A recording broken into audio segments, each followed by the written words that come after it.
My grandma sent me a box of Tim Hortons coffee for my birthday, and I've never felt more alive.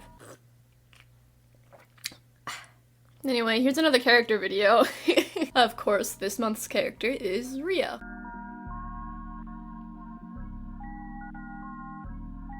Hello and welcome back to my channel. Hope you're doing well. It's so crazy to think that I'm almost done talking about this story. I remember debating whether or not I should even start up my OC series as soon as I did, and now we're almost done with this story. This is the last, main character in the story, so the next two characters are going to be mashed into one video. Two things I want to say before I get into it. Of course, there's the regular, if you have not seen the other videos of this story, go check those out. For this new OC series, I wanted the titles and thumbnails to be consistent between characters of the same story, so far all I've talked about is this story. But for the future reference, I guess, I would recommend going to the playlist and watching Arietta's video and everything after, so then that way you can get a better understanding of things that I am going to be talking about in this video. So go check those out if you have not, and then come back to this when you're done. The second thing, for any newer subscribers, I actually designed this character in a sketch vlog. Rhea is actually a redesign of a very old character that I had, so if you're interested in that, then go watch that. If you want, you don't have to, just a little suggestion in case you wanted a little bit of background on her. So, enough rambling, let me actually get into it. Without further ado, here is Rhea. Like every other character in this story, she does not have a last name. Her name is just Rhea. Rhea also isn't short for anything, that's just her name. She is 20 years old, and she is a girl. A she, her, if you will. I feel like I said that in one of these other videos. A she, her, if you will. But you get my point. And she's also introverted. A lot of you guys assumed that she was the lone wolf type character, and you are absolutely correct. She is very much that sort of lone wolf, I guess, stereotype that is in a lot of franchises. And she's pretty mysterious to a lot of people. She's pretty, I guess infamous would be the right word to use. People know her, but they don't know a whole lot about her. They just know the gist of her, I guess. What we will get into in a little bit. But most people don't really know much about her. So yeah. She seems almost emotionless, and she's a very much calm and collected type of character. She's not completely disconnected from emotions, but for the most part she seems very, despite what this drawing might have you think, she doesn't emote often. And there are very few things that really make her tick, but when she finally explodes, I guess, for lack of better phrasing, it's very intense. It's almost as if that's what happens when you bottle up all of your emotions and don't express yourself ever. So yeah, she very rarely expresses her emotions, and then when she does, it's just, it's a lot. It's a lot. And she's the type of character where the phrase, "the end justifies the means," is her motto, I guess. She isn't fond of doing things that are objectively bad to most of us, but if it helps her in what she hopes to achieve, whatever that may be, ooh, mystery, then she doesn't really care what she has to do, how far she has to go, who she has to hurt. She finds a justification for every bad action that she does. So a big part of her personality is that she hates Arietta. Man, that sounds horrible, and I mean, I guess it kind of is, but she's very intrigued by Arietta because, like I mentioned many a times, a witch not needing a tool to use their powers is very, very, very, very, very strange. So she's intrigued by that part, but she seems to have an unhealthy hatred for Arietta, so yeah. That's fun. So, the gist of the story, for anyone who needs a refresher, I go most in depth with the story and the world and how the world works and all of that in Arietta's video. So, the last chance, if you have not seen that, go over there and watch the rest, because I am going to be referring to burps, apparently. I am going to be referring to characters, all of the characters actually, as if you know them, so. But the gist of the story, this is a world full of witches. Witches are humans with magical powers, and there is this place called the International Witches Coalition, which is a place internationally that's a coalition of witches. Crazy, I know, but just trust me on that. And basically this is an organization that helps humans who don't have magical powers, helps protect them, keep them out of danger from either corrupt witches or like any creatures or anything. That's like their main thing. And basically the main character, Arietta, does not need a tool to use her magic powers, and so she just tries to figure out why that is and where she came from and what's up with her while going on adventures with the gang. That's the synopsis, I guess. So how does Rhea fit into all of this? I've mentioned before in a number of videos that Rhea plays the role of an anti-hero. She's not a bad guy, but she's not a good guy. She's kind of doing her own thing and doesn't care whose way she gets in the way of. That didn't make any sense. You know what I mean. She just does her own thing. She is not a part of the Witches Coalition. And if you remember, it's not like crazy unheard of that there's a witch that isn't a part of the coalition, but most people just assume that if you are a witch, that you are a part of the coalition. Rhea is not. She's actually seen working with corrupt witches kind of often. That said, Rhea herself is not a corrupt witch, and we'll talk more about that another time. But she is not a corrupt witch. She sometimes works with corrupt witches. She is not a part of the coalition and never works with the coalition. As you can probably guess from her general personality and stuff that I talked about earlier, she's kind of a morally gray character, I think is the best way to put it. I wouldn't describe her as a horrible person, but she's also not exactly a great person.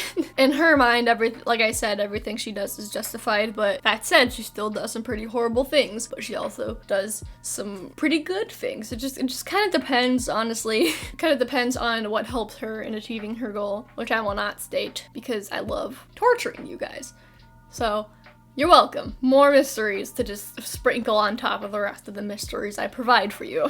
But yeah, her goals for everyone is pretty much widely unknown. Like I said, people tend to know her name, but they don't really know much about her. All they know is that the corrupt witches don't like her because she isn't a corrupt witch. The coalition doesn't like her because she is often seen working with corrupt witches. And then like non-magic users of the world don't like her because the other magic users don't trust her. So no one really likes her, and they tend to look down on her a lot. Even though nobody really knows what it is she's trying to accomplish, everyone just kind of looks at her actions as a whole and they don't like her. Rhea herself doesn't really seem to be bothered by this though. She, like I said, she just kind of does her own thing, so she doesn't really care what other people think of her and her goals, I guess, is a great way to put it. She just does whatever the fuck. And since she does do whatever the fuck, she does end up going against Arietta and the team quite a bit. They end up crossing paths quite often throughout the course of the story, and you can imagine the chaos that ensues. I mentioned in all of the other characters' videos of the story, the main team has magical tools based off of jewelry, except for Arietta. But all of their tools are based off of jewelry, and that's just what they use. Rhea's tool changes often. I mentioned before, I forget which video it is, but a witch can exchange tools whenever, and then whichever tool they're using affects how their powers are used. It is possible to use multiple tools at once, but it takes a very, very, very strong witch to be able to do that. None of these characters fit that bill, so they all just have one tool per witch. Aside from Arietta. Arietta says, fuck you, I do what I want. But Rhea doesn't have a set tool, pretty much like once this is actually made into like a comic in like 25 years. The way I picture it is that whenever Arietta and the team run into Rhea, she will never be seen using the same tool twice. Within the actual universe, she probably would, but every time I picture the main gang going up against her, they'd have to face something different because she doesn't use the same tool twice whenever they fight. And also, Rhea has like water-based magic. It's a very like offensive type of magic, so basically just attacking with water in a number number of ways. For the other characters in this story, I kind of gave examples of what they could do, but basically the best I can do with Rhea is she attacks with water because what she's capable of changes on the daily, basically. But there is the gist of Rhea. Hope you liked her. She's real angsty for you. I know you guys like the angsty characters. So do I. That's why I have so many. But of course, the Q&A section of the video, my favorite part of the video, probably your favorite part too. Quick question though.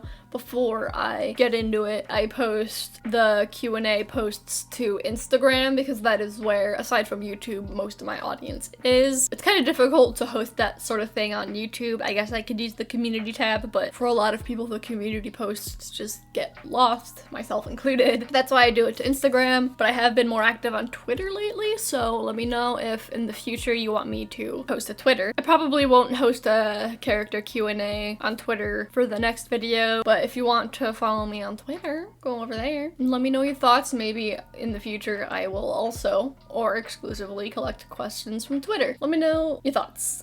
But anyways, you know the deal. You guys ask me questions on Instagram. The post after 24 hours is taken down, and then I answer said questions here. So, the 3 traditional questions that we answer in every video. She does not have a birthday. The worst traditional question to have because it's a question that cannot apply to a majority of my characters, but leave your suggestions down below. Does she prefer ice cream cake or cookie cake? She prefers just plain white bread, maybe toast if she's feeling a little spicy. And lastly, use a vine to describe her. You ever want to talk about your emotions, Tian? No. I do. I know, David. I'm sad. I know, David. On to your questions. Is it just water that she can manipulate, or can she control anything liquid? It is just water. Like I mentioned, it also depends on her tool that she uses. The type of tool that she has really changes how she attacks with water and how she controls water, but it's just water that she can control. Does she ever take off her jacket? She does. But she actually has this, like, I don't know if bodysuit is the correct word. That's what I'm going to be using.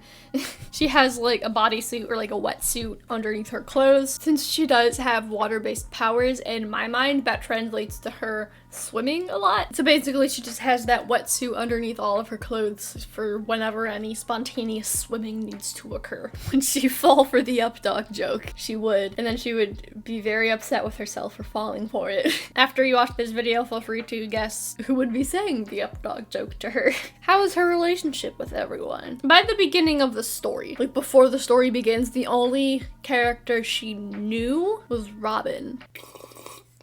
Sips coffee because I don't have tea. But honestly, this is including Tabby and Belladonna. She kind of hates everyone in this story. I think it would be best for me to lay out which ones she hates the most and who she hates the least. She hates Arietta the most by far. I would love to hear you guys speculate on why. I'm not going to tell you because this is me, and for a lot of talking I do in this video, how much do I really tell you? And then she hates Robin the second most. She hates Micah and Jax the least. She seems to tolerate both of them the most, but she still doesn't really like them. And then Tabby and Belladonna are kind of in the middle. She has worked with them in the past and does work with them throughout the story, but she doesn't really like them a whole lot. How good is Rio with kids? If she's good with them, is it because she has siblings? She doesn't have siblings, she's an only child, and kids tend to be intimidated by her at first, but pretty much always they end up warming up to Rhea. She's surprisingly pretty good with kids. It's not, she doesn't like turn into like super kind lady who's like, oh, look at the child. She keeps her stone cold bitch persona, but she seems to be a lot nicer to kids than she is to adults and even teenagers. And the elderly, pretty much everyone who isn't a child. And that confuses a lot of people, which honestly, rightfully so. It's kind of weird, but it's a thing that happens. Honestly, she doesn't entirely understand it herself. It's kind of just like, after interacting with her for a little bit, kids are kind of just drawn to her. Does she, you know, listen to Girl in Red? All right, here, let's do a drum roll.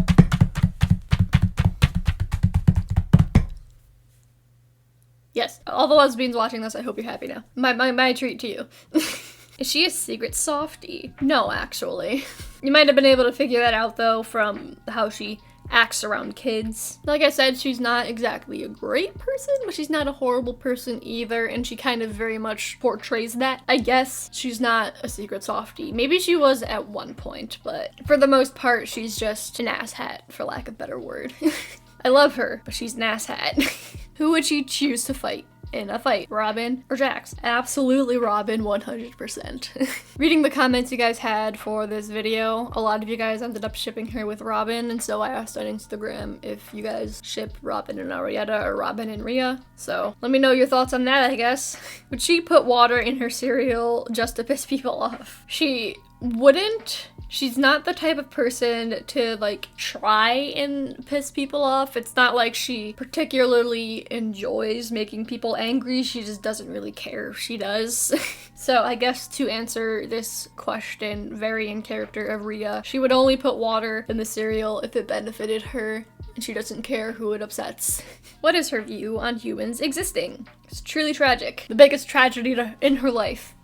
People, which is very relatable, am I right? Hamlet or Romeo and Juliet? Probably Romeo and Juliet. Personally, I really hate Romeo and Juliet. I think it's stupid, but with Rhea, probably. That's probably not helping the shipping debate either. Oh, I know after saying that, so many people are gonna be like, Romeo and Juliet is Rhea and Robin. Just immediately people coming to that conclusion. So I'm saying it first. I'm not telling you. I will not confirm or deny. And a lot of people are going to take that as me saying yes, but I will not confirm or deny. Are you Elsa? She is not. She strictly controls water. People who use like water magic, they always have the potential to control things like ice and like water vapor and just anything like that, and anything water-based. But Rhea, though she has the potential to be able to do that in the future, at this current point in time, she isn't able to do that, and she can only control water strictly. Head pats, hugs, or neither? Neither. She does not want to be touched, and if you touch her, she will cut your hand off. The main characters of this story all have eye colors correlating to one another. Is there a reason for her eyes being yellow? There isn't a reason. For the main team, I decided to give them those like correlating eye colors. So like Arietta has red eyes, Robin has green eyes, etc. I just decided to do that to make them a little bit more cohesive as a unit. Her eyes are just yellow. I think it's because her original design had yellow eyes. I tried playing around with different eye colors, but yellow just suited her the best. So I just kept the yellow eyes for her. And lastly, top or bottom? Yes. And there we go. I think this was the first time I actually answered a top or bottom question in a video, and I didn't even really answer it. You guys can just let your imaginations run wild, I guess. But there's that. Those are all of the questions that I'm going to be answering about Rhea in this video. If you have any more questions, feel free to leave them in the comment section down below. I will do my very best to answer. As always, I want to answer questions I feel I've already answered in this video or are spoilery for their story, so just keep that in mind before posting. But if you just want to know more about her, or if anything was unclear, shoot me a comment. I'll try to answer. Next month is going to be Tabby and Belladonna. Since they are more minor characters of the story, they are going to be grouped into one video, but hope you guys are excited for that. If you want to be a part of their Q&A, go follow me on Instagram and look out for that post. Ever since restarting this series again, you know how Instagram can do like the slidey post thingy? I'll always make the first slide like a picture of a post-it note that says character Q&A, so keep an eye out for that. They're super easy to find now. And yeah, I think that's about all I have for you for this video. So I hope you liked hearing about Rhea. If you liked this video, give it a thumbs up. Let me know your thoughts on her. I'd love to hear it. A lot of people are in love with her, and I am very glad. I always like it when people are really horny for my characters. Thank you. This story has been a lot of fun to talk about, and I hope you guys are excited for the finale next month. So stay tuned for that. And if you are new here, hello, my name is Oliver. I don't know why you sat through this video when I've referenced many other videos I've made, but if you are new here, hey! I post new videos here every single Wednesday and additional bonus videos whenever I can. I talk a lot about my characters, as you can probably imagine, and I share a lot of my art on this channel, so if those are things that you're interested in, consider subscribing. We'd love to have you. We have a lot of fun over here. And if you want to see more from me, you can follow me on social media, which will be on screen now and linked in the description box below. I am most active on Instagram and now Twitter. Maybe I'll get that someday. That is where I am most active other than here on YouTube, and that is where I share my art. And there will be some videos on screen now and linked in the iCard for you to check out if you want. I'd really appreciate it. Thank you so much for watching, and I will see you next week. Bye.